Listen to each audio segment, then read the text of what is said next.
my mum died in 2012, and she left the start of a story, her story, and I found it, even though it's just a few pages, I found it inspirational, and I wanted to write my story. I thought, I've got quite an inspirational story. You know, I reckon God could show me how to write that. So one day I said to a friend of mine, I'm thinking of writing a book. I want to be an author. And this friend of mine said, you could never be an author. Don't ever let anybody tell you can never be anything, right? Don't.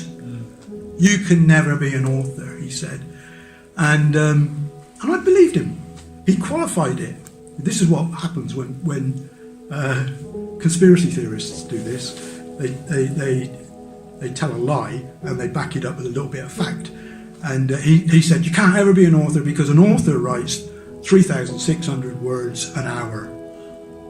And oh yeah, you're right, I could never do that. Duh, I can't be an author.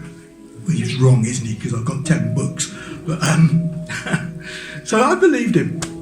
And I thought, yeah, I've got a crooked finger. I could never type 3,600 words an hour. Anyway, I did. I went and wrote my... in 2014, I wrote The Golden Thread. Published it in 2015. But I didn't feel like an author. One book. Does that make you an author? Yes, it does. But this curse was hanging over me. And then in 2018, by then I hadn't written anything from 2015 to 2018. I went to this big meeting, Naturally Supernatural. It's a big festival meeting organised by Soul Survivor, Watford. And I was in this massive meeting. By then I'm on dialysis, waiting for a kidney transplant. And, you know, I'm feeling a little bit sort of, what am I doing, God? What's happened to my life? You know, I've gone from chief executive to, you know, charity development to God's waiting room, one foot in the grave, you know, waiting to die. Dialysis is a step to death without transplant. So in the middle of this room, I cried out my heart to God. I was, God, why have you abandoned me? And I had tears pouring down my face.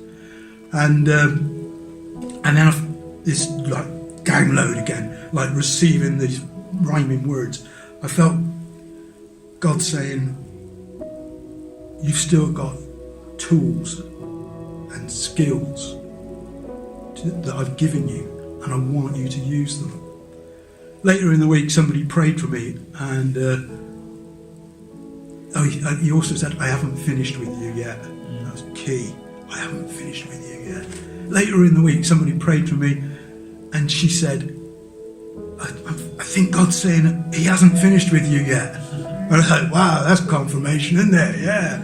And then she said some stuff about the gospel shoes. He wants you to run with the gospel shoes on. And I just turned around to her and said, I'm not running anywhere, missus. I'm on dialysis. I'm waiting for a kidney transplant. I'm going to die. And then I realised that God had been speaking to her, and I felt that small. And I went to find her and found her, and I apologised, and I said, look, what you said was spot on. I'm wrong. I should not have reacted like that. And I realised that God was saying, I want you to write. I want you to use the gift I gave you originally, and that was the gift of writing.